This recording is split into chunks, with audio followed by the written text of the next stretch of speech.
In this video, we will talk about alternative models of organizational structure. Our course is based on this book, Educational Administration, Concepts and Practices, written by Lunenburg and Ornstein, published in 2011 by Cengage Learning. And this video is based on Chapter 2 in this book.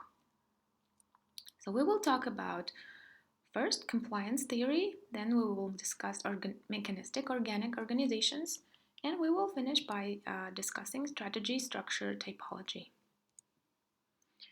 So, the bureaucratic and participatory management models, they kind of prepared the groundwork for more advanced approaches to organizational structure. And some alternative approaches to organizational structure um, include first Etzioni's compliance theory, right? So the idea of this theory is that it classifies organizations by the type of power they use to direct behavior of members and the type of involvement of participants. So, based on the type of power organizations use to direct behavior of members, they can be coercive, utilitarian, or normative. Organizations, that use coercive power, they use force and fear to control, subordinates, right? And examples of these organizations are prisons, mental hospitals, maybe military training, the basic training of enlisted members. The second type of power is utilitarian. So utilitarian power uses, extrinsic rewards such as remuneration and other things, other goodies to control subordinates. So, most companies emphasize such rewards, things like salary, other payments, fringe benefits, nice offices, working conditions, and like job security, like types of contracts. Examples, in addition to business companies, would be maybe government agencies or some unions. Okay, so the third type of power is normative, and normative power it kind of controls individuals through intrinsic rewards, right? Such as this kind of power distributes things like interesting work, identification with goals, in giving opportunities to make a contribution to the wider society. So really, those rewards are more symbolic. They kind of affect self-esteem and prestige, ritual. Yeah. So many professional people work in this kind of normative organizations. Example of such organizations would be like churches, maybe hospitals, professional associations, and in the field of education, universities. Um, for the most part, public schools, could be considered in this category, although there might be differences in schools in how they use power, specifically in the way they control students. Okay, so I bet they might use some coercive and utilitarian power as well. So, based on the type of involvement or of participants, organizations could be classified as, involvement could be classified as alienative involvement, calculative involvement, and moral involvement, right? So, basically, these three, they kind of range from highly negative to highly positive. So the most negative is the alienative involvement, and here this is a very intense and negative orientation of participants, right? You could observe this in prisons, in mental hospitals, in soldiers in basic training. They tend to be alienated from their organizations, right?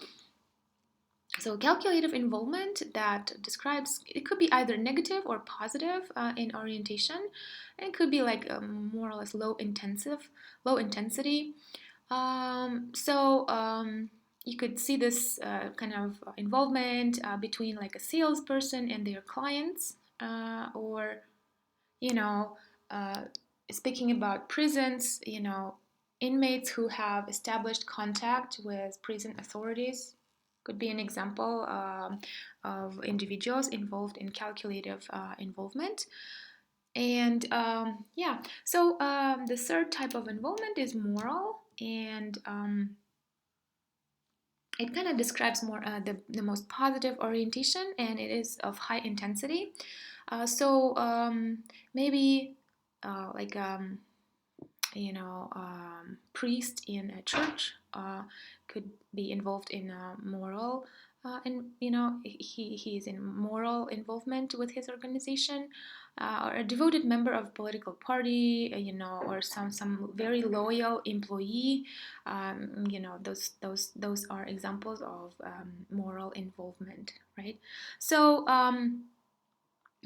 using this two bases of classification, type of power and type of involvement, Etzioni, kind of describes the relationship, of power to involvement, and according to Etzioni, when an organization is using coercive power, right, participants, its members, they react with hostility, and they are in in alienative involvement. And kind of participants are really mostly interested in personal gain. It's not very productive, right? And in contrast, normative power would more likely create moral involvement, right? And participants, members of an organization, would be committed to like socially beneficial, objectives and characteristics of their organizations, right?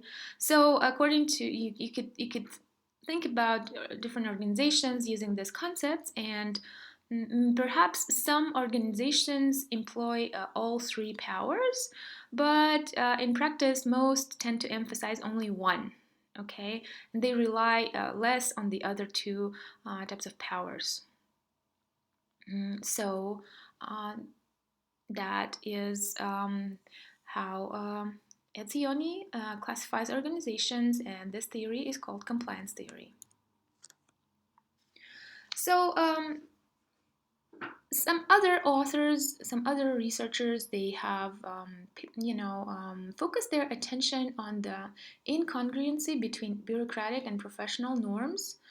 And basically, this is the idea that those who are in power frequently do not have the competence, the professional competence, the technical competence to really make reasonable decisions about issues that require professional knowledge, right? So, like when you see a manager who doesn't know the job of that needs to be performed at a certain specific task, right?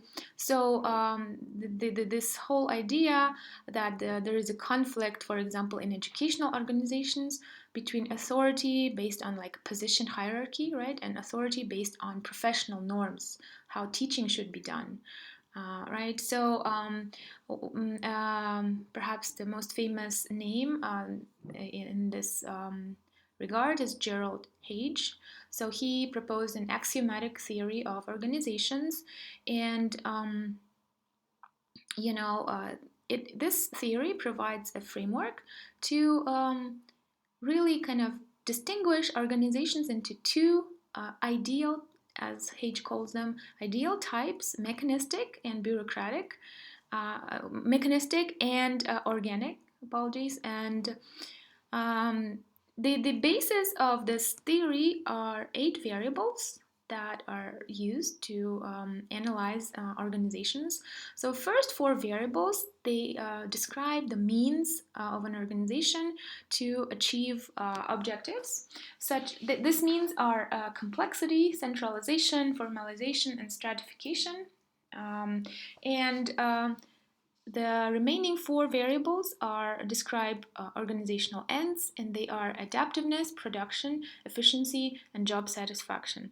Right. So, according to Hage, this 8 variables are interconnected in predictable directions. So he proposed 7 organizational propositions. which basically describe how these 8 variables are related in those predictable ways, right? So the first proposition says that if centralization goes up, production goes up. Okay, and here production means quantity rather than quality of the output, right? The second proposition argues that if formalization goes up, then efficiency goes up, right? And here efficiency is really about costs, financial and human resources. If for example, the cheaper the unit of production, the more efficient the organization is, right? The third proposition is that if centralization goes up, formalization goes up. The fourth proposition is that if stratification goes up, the production also goes up. And remember, production here is defined as more like in the sense of quantity rather than quality. The fifth proposition argues that the higher the stratification, the lower the job satisfaction. The sixth proposition argues that the higher stratification, the lower the adaptiveness of an organization. And finally, the seventh proposition says that if complexity goes up, centralization goes down. Okay, so this all this interrelationships of these 8 key variables, identified by Gerald Hage, they kind of are used to define these 2 ideal types of organizations, right? And with this, mechanistic and organic, right? And this an important thing here to understand here is that these 2 types are not like the types that you would go out and see in the world immediately, right? They are more like pure abstract concepts that you can use to really better understand organizations, right? So mechanistic organizations are the ones that could be described as classical bureaucratic in the Max Weber kind of sense, and they tend to have a hierarchical structure of control, authority, and there's little shared decision making, and each role requires specific job specifications. So this kind of schools that are more mechanistic organizations types, they kind of emphasize status differences between hierarchical levels. They emphasize quantity, not quality, and they focus on the efficiency. That is, they want their output to be produced at the least cost possible, right? So they are focused on high production output, high efficiency, and little emphasis on professional expertise in both the subject matter knowledge and instructional methodology. So, you know, in contrast, the organic kind of type of organization could be characterized as more like professional. And here, one would see higher complexity, adaptiveness, and higher job satisfaction, right? So, for school administrators in the professional type organizations are not concerned with the quantity of output, but they are more concerned with the quality of the outcomes, right? So centralization tends to be low. School administrators respect the professional knowledge of teachers. They respond to the changing needs of the school and society quickly and more or less easily, and they care about whether teachers are intrinsically satisfied and whether they are committed to an important school outcome, right? So professional type schools tend to be more expensive to operate because quantity is de-emphasized, and really you could say that this kind of schools are less efficient but more effective. Note the difference in the meanings. Okay, and again, these are 2 abstract ideal types, not really found in like in the real world very often, and each type has advantages and disadvantages. Um, well, so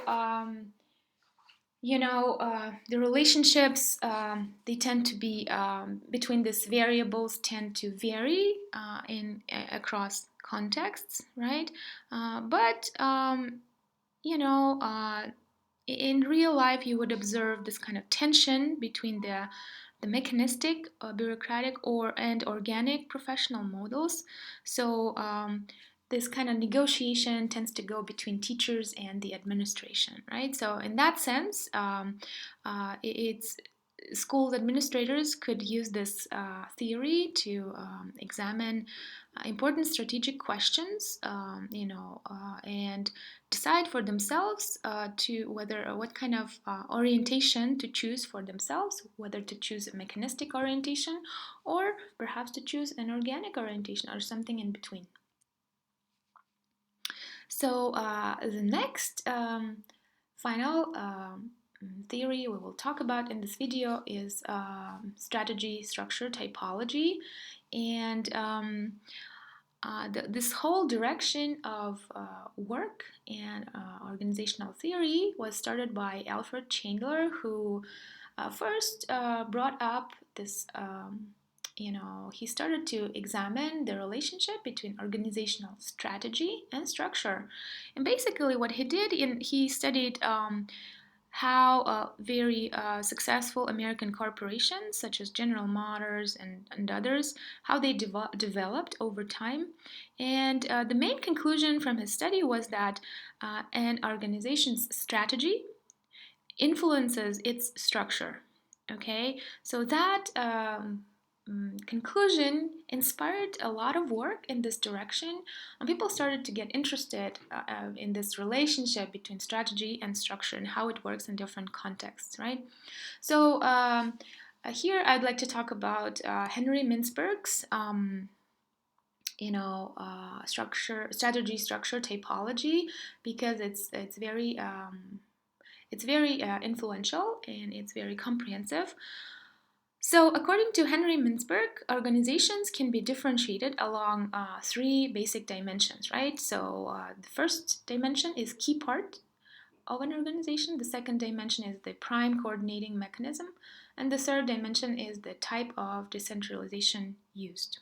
Okay, so basically, the key part of an organization is the part that plays the major role in determining its success or failure, and it includes things like top management, what we call strategic apex, the operative core, which are the workers who actually carry out organizational tasks. In schools, that would be teachers, right? And then the middle line, the middle and lower level management, you would imagine that would be principals and maybe some coordinators, right? This key part also includes the technostructure. These are, people like engineers, accountants, planners, researchers. In schools, this would be such divisions as instruction, business, personnel, maybe research and development. So that would constitute the technostructure. And the key part also includes the support staff, the people who provide indirect services such as maintenance, clerical, food services, legal counsel, and maybe other different consultings, right? So that is the key part. So the prime coordinating mechanism is refers to the main mechanism, the main method the organization uses to coordinate its activities, and that includes the following things like direct supervision, standardization of work through job descriptions and things like that, standardization of skills. That would be things like required certificates for different jobs. Then standardization of outputs. That would be, that refers to the results of the work, right? This is how, what students should know, what teachers should deliver, things like that. And mutual adjustment, that is when work is coordinated through informal communication.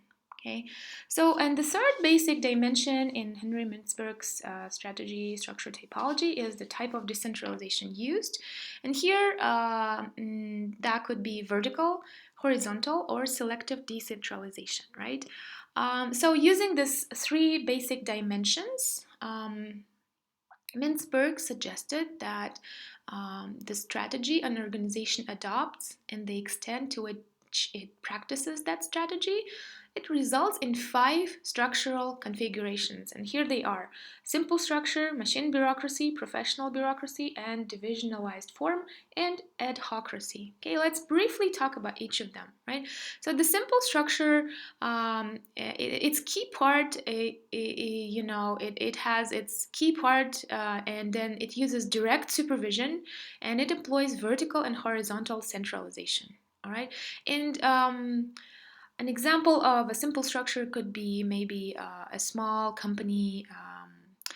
A new department in the government, right? Small, kind of medium, mm, stores, and in the field of education, that would be small school districts, maybe elementary school districts, right? Here, there is a top manager and a few workers at the operative core, and there's no technostructure, and there's very few support staff, and workers' tasks often overlap. Okay, so in this kind of schools or school districts, the principals or superintendents, they have to be more entrepreneurial, and because the organization is small, so there is a lot of informal coordination involved and a lot of direct supervision. Okay, so the second type is machine bureaucracy, and here its key part would be technostructure, and here work processes would be standardized, and there would be a lot of vertical, you know, there would be limited horizontal decentralization. Okay, so this is very close to Max Weber's ideal bureaucracy, and close to Hage's mechanistic organization. All right, so you know, you would probably recognize that a lot of public schools possess a lot of characteristics of machine bureaucracies, but one could also argue that most schools are not pure machine bureaucracies, right? I would say that larger school districts, they tend to be closer to machine bureaucracies than medium sized or smaller school districts. The third structural configuration, professional bureaucracy, it has the operating core as its key part, and there is some standardization of skills, and that standardization of skills is the prime coordinating mechanism. And this structural configuration uses vertical and horizontal decentralization.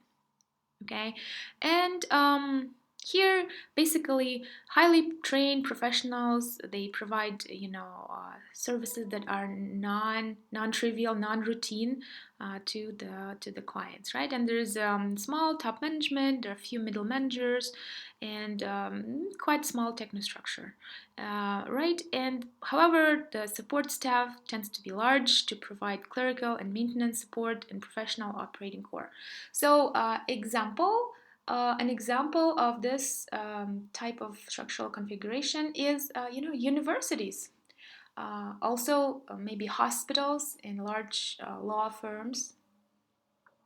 Okay, you know, university professors and teachers. They work. Their work could be perhaps best described among these 5 types by this professional bureaucracy type. The fourth type is called divisionalized form, and here the middle line is its key part. Standardization of output is used as the prime coordinating mechanism, and this type of structural configuration utilizes a limited vertical decentralization. Okay. Well, most schools, they do not really fit into this description of a divisionalized form. So let's move to well, perhaps very small school districts could be considered an examples of divisionalized form, but really most schools do not fit into this type. So let's move to the fifth structural configuration, a fancy name, adhocracy.